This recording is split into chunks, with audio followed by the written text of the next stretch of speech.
अब हम अय्यूब की पुस्तक के अध्याय 38 में हैं, जहां सब कुछ बदलने वाला है। पद 1 हमें बताता है, तब प्रभु ने बवंडर से अय्यूब को उत्तर दिया। अब यहां एक पल के लिए रुकें। क्या यह अद्भुत शब्द नहीं है? तब प्रभु अय्यूब को उत्तर दिया। हम 37 अध्यायों से इसका इंतजार कर रहे थे, है ना? और सच कहें तो अय्यूब ने शायद इसे एक जीवन काल के समान प्रतीक्षा की होगी। आखिरकार भगवान बोलते हैं। अब जो आगे आता है वह शास्त्र में दर्ज प्रभु का सबसे लंबा भाषण है। भगवान अय्यूब को सांत्वना देने वाले हैं, लेकिन यह ठीक वैसा नहीं है जैसा हम उम्मीद कर रहे थे। भगवान यहां पद 3 में अय्यूब से कहते हैं, एक आदमी की तरह कार्य के लिए तैयार हो जाओ। दूसरे शब्दों में, एक कठिन कार्य के लिए तैयार हो जाओ। और सबसे कठिन कार्य एक परीक्षा होने वाली है। भगवान पद 3 में कहते हैं, मैं तुमसे प्रश्न करूंगा और तुम मुझे उत्तर देना। देखो, भगवान अगले कुछ अध्यायों में अय्यूब से प्रश्न पर प्रश्न पूछने वाले हैं। मैंने उन्हें गिना, कुल मिलाकर 77 प्रश्न। और ये प्रश्न स्थलाकृति और महासागरीय विज्ञान, मौसम विज्ञान, खगोल विज्ञान, प्राणी विज्ञान से संबंधित होंगे।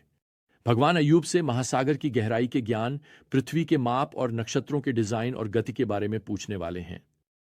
अब क्या भगवान अय्यूब को उत्तर न होने के कारण अपमानित करने की कोशिश कर रहे हैं? नहीं।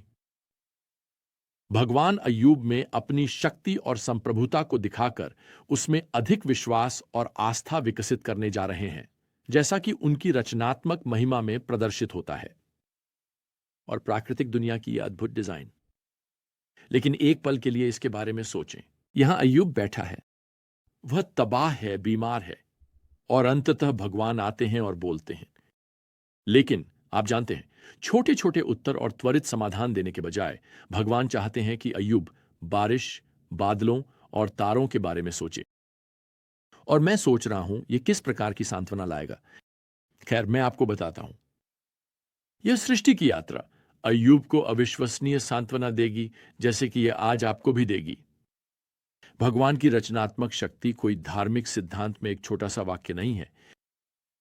नहीं, सृष्टि ईसाई धर्म का एक महत्वपूर्ण हिस्सा है। यदि यह आपको अतिशयोक्ति लगती है तो ऐसा इसलिए है क्योंकि हमारी दुनिया ने विकास के सिद्धांत के आगे झुककर सृष्टि के बाइबल विवरण को अस्वीकार कर दिया है। यहां तक कि आज कई चर्च भी सहमत होंगे कि बाइबल, आप जानते हैं, बस लोक कथाओं और मिथकों से भरी हुई है जो एक साथ जुड़ी हुई हैं। आज का औसत व्यक्ति भगवान की सृष्टि के माध्यम से सांत्वना नहीं पा सकता, क्योंकि औसत व्यक्ति यह नहीं मानता कि भगवान ने कुछ भी बनाया है। हम सब बस समय और अणुओं के किसी पोखर में कहीं इकट्ठा होने के दुर्घटनाएं हैं।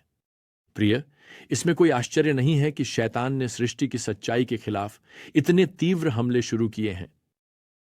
19वीं सदी तक उत्पत्ति के कम से कम 80 विभिन्न सिद्धांत थे।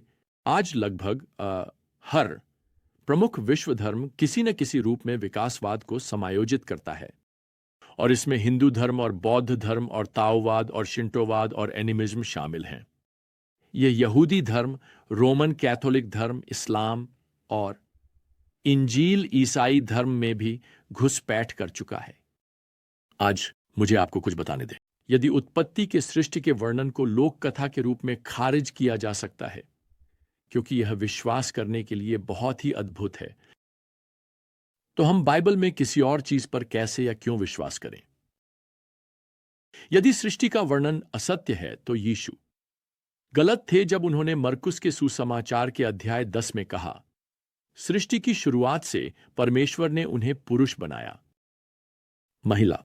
स्पष्ट रूप से प्रेरित पौलुस भी गलत थे जब उन्होंने तीमुथियुस को लिखा और कहा कि पहले आदम का निर्माण हुआ और फिर हव्वा। 1 तीमुथियुस 2:3। वैसे बाइबल में हर वह अंश जो सृष्टि का उल्लेख करता है, और ऐसे कई हैं, उसे एक समाप्त पूर्ण घटना के रूप में संदर्भित करता है, न कि किसी चल रही, अभी भी विकसित हो रही प्रक्रिया के रूप में। तो अगर बाइबल हमें सच नहीं बता रही है परमेश्वर द्वारा ब्रह्मांड की रचना के बारे में, तो मुझे आपसे पूछने दीजिए, बाइबल के कौन से अन्य हिस्सों पर आप वास्तव में विश्वास कर सकते हैं कि वे सत्य हैं? और मैं इसमें यह जोड़ना चाहूंगा कि सृष्टि की सच्चाई के बिना न केवल बाइबल अविश्वसनीय है, बल्कि सुसमाचार भी अधूरा है। क्या आप जानते हैं कि जब प्रेरितों ने पहली शताब्दी में प्रचार किया तो बौद्ध धर्म अपने विकासवादी पंथवाद के साथ पहले ही उस भूमध्य सागरीय दुनिया तक पहुंच चुका था? क्या आप जानते हैं कि स्टोइक और ग्नोस्टिक एक व्यक्तिगत परमेश्वर में विश्वास नहीं करते थे जो दुनिया की रचना करता है? खैर, वे इस प्राचीन युग के विद्वान थे। वे विश्वविद्यालय के प्रोफेसर थे। तो उदाहरण के लिए यहां प्रेरित पौलुस हैं, प्रेरितों के काम 14 में।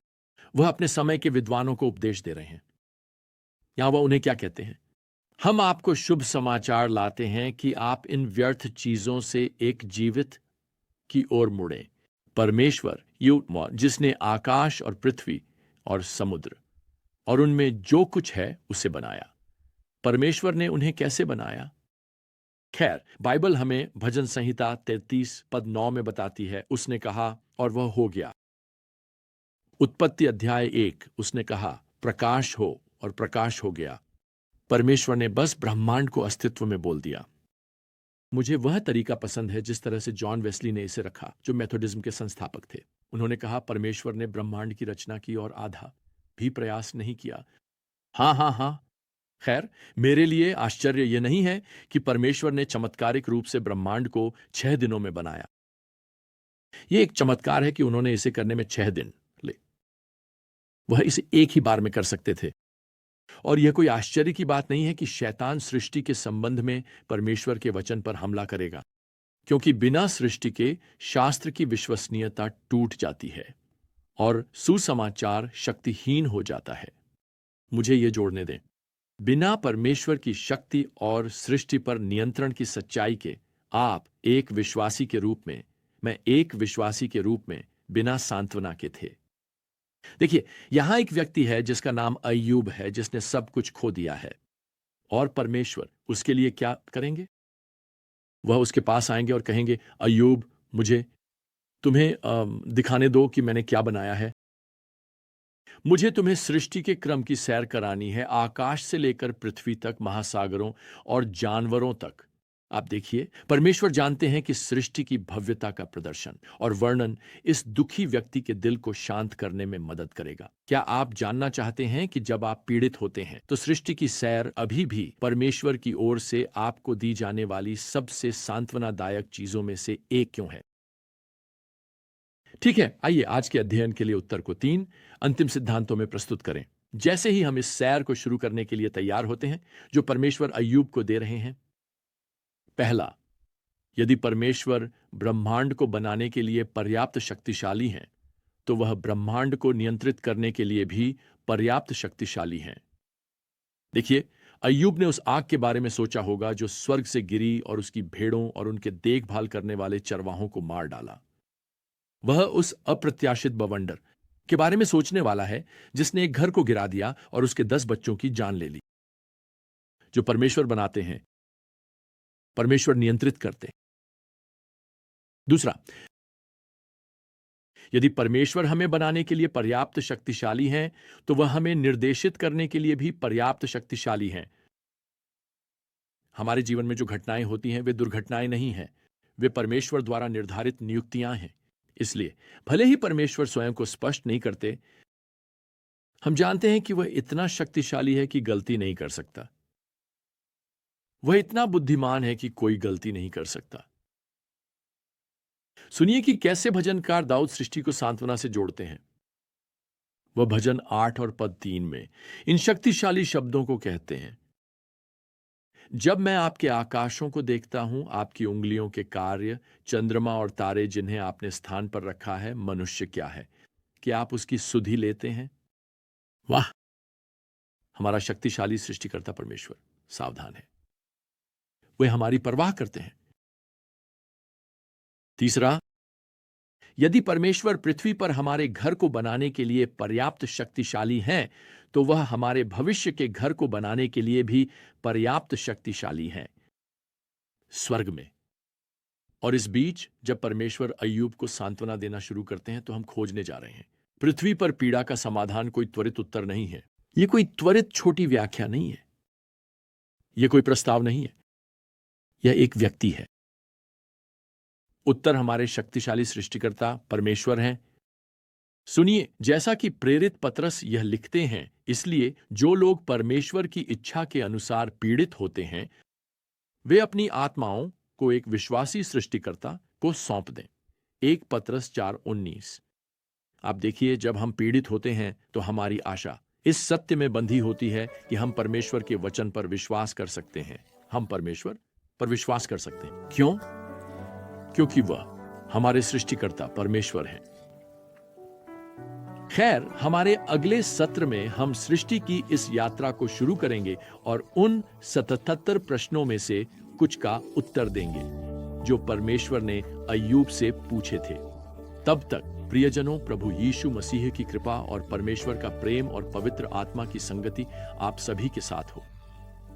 आमीन।